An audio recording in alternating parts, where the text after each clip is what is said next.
এক বন্ধুর মামাতো বোনের বিয়েতে গেছিলাম 2 দিন আগে। বন্ধুর নানা বাড়ি যেতে 7 ঘন্টা সময় লাগে, তাই আমরা বিয়ের একদিন আগেই মানে গায়ে হলুদের দিন গেছি।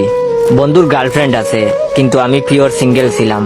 সিঙ্গেল থাকারই কথা, আমার যে এই চেহারা, যাক আর বললাম না, নইলে আমার মেয়ে ফলোয়ার গুলো আনফলো করে দিবে। তাই আমার টার্গেট ছিল যে করেই হোক এই বিয়ে থেকে একটা গার্লফ্রেন্ড পছন্দ করবই, পরে বন্ধুর মাধ্যমে পটিয়ে নেব। গায়ে হলুদের রাতে অনেক খোঁজার পর একটা মেয়েকে দেখে পছন্দ হয়েছে। এত মেয়ে বিয়ে বাড়িতে, বাট শুধু একজনকেই পছন্দ হয়েছে। কিছুক্ষণ ফলো করছি মেয়েটাকে। কিছুক্ষণ এভাবে ফলো করার পর বন্ধুর ছোট মামাতো ভাইকে দিয়ে একটা কলম আর একটা কাগজের টুকরো আনিয়েছি।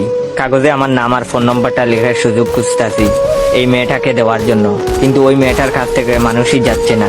একজনের পর একজন আসা যাওয়া করতেছেই। আমি বসে বসে সুযোগ খুঁজতেছি আর মনে মনে স্বপ্ন দেখতাছি। আহা, আমার কতদিনের স্বপ্ন আশা আজ পূর্ণ হবে। আমার একটা গার্লফ্রেন্ড হবে, ফোনে কথা হবে। বাবু, সোনা, কলিজা, লিভার, ফুসফুস, কিডনি, লোহা, পিতল, কত ভারী নামে আমাকে ডাকবে। এইসব ভাবতেই খুশিতে আমার গায়ের লোম কাটা দিয়ে উঠছে। অদ্ভুত ফিলিংস হচ্ছে, মনটা বড্ড খুশিতে নাচানাচি করতেছে। যাক, অবশেষে সেই সময় আসলো। মেয়েটা একা চেয়ারে বসে আছে।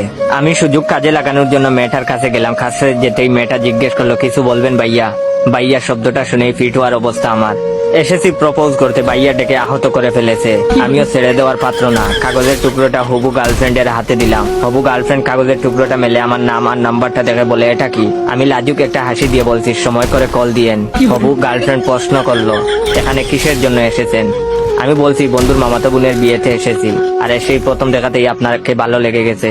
আমার মুখে এইসব কথা শোনার পর বাইরে ভাই আমার হবু গার্লফ্রেন্ড হাসতে হাসতে বলে, ভাইয়া আমি কোনে আমার বিয়েতে এসে আমাকেই প্রপোজ করতেছেন? বড় সড়ো একটা সেকা খাইলাম। লজ্জায় উনার দিকে তাকাতেই পারছিলাম না, তাই মাথা নিচু করে দৌড়ে ওইখান থেকে চলে আসলাম। আমি বুঝি না ভাই, আমার সাথে কেন বারবার এমন হয়? আমার কি প্রেম হবে না?